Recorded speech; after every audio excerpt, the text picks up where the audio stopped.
Hello friends, रुचिताज रेसिपीजमध्ये तुमचं स्वागत आहे. आज आपण बनवणार आहोत आंब्याचा मुरब्बा.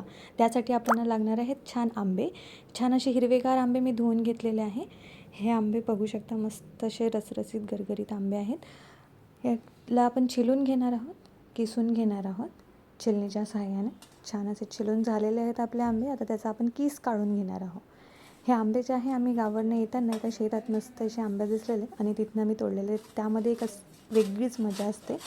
बघू शकता, तुम्हाला सुद्धा माहिती असेल, तुम्ही सुद्धा कुठनं असे आंबे तोडलेले असते. ती काही मजा असते शेतातनं आंबे तोडून आणण्याची. छान आपले आंबे किसून झालेले आहेत, बघू शकता. यामध्ये आपण आता साखर आणि गूळ टाकून घेणार आहोत. गूळ ऑप्शनल आहे, तुम्हाला हवं असल्यास टाकू शकता किंवा स्किप करू शकता. ज्या पातेल्याने मी साखर टाकलेली आहे ते 2 पातेले आपला किस झालेला होता, त्यामुळे 2 पातेले मी साखर टाकून घेणार आहे आणि त्यामध्ये थोडा गूळ सोडणार आहे. बघू शकता, टाकून झालेलं आहे साखर. गूळ टाकून घेते आहे.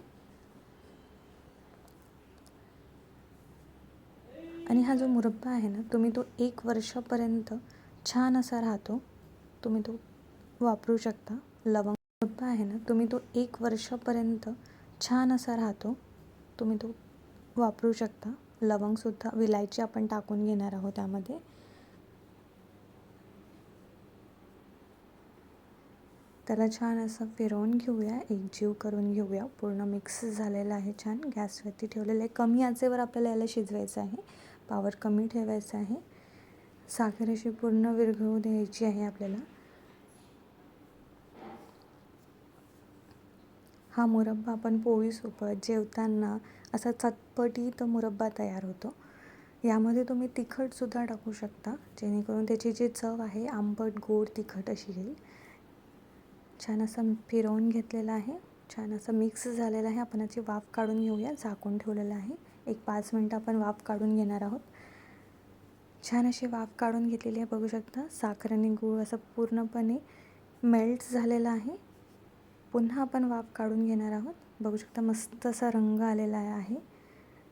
छान अशी उकळीसुद्धा आलेली आहे त्याला. आणखीन काही वेळ आपण याला शिजवत ठेवणार आहोत. सो असा पाक जो आहे थोडा घट्ट येऊ द्यायचा आहे आपल्याला. त्यात चवीसाठी मीठ सोडणार आहोत आपण. आणि आता छान त्याला फिरवून घेऊया.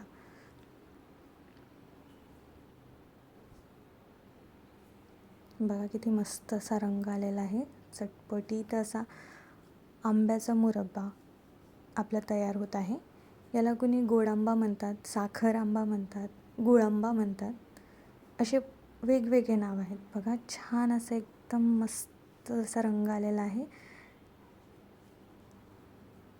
आता हा आपला जो मुरब्बा आहे तयार झालेला आहे. याला आपण छान बरणीमध्ये स्टोअर करून घेणार आहोत. वर्षभर आपला हा मुरब्बा उत्तम राहतो. तुम्ही याला केव्हाही वापरू शकता. फक्त जेव्हा आपल्याला वापरायचं आहे त्यावेळेला आपण एका छोट्या बरणीमध्ये काढून घ्यायचा आहे आणि जो उरलेला मुरब्बा आहे तो छान मोठ्या बरणीमध्ये ठेवायचा, जेणेकरून तो खराब होणार नाही. बघू शकता, मस्त असा मुरब्बा तयार आहे, चटपटीत.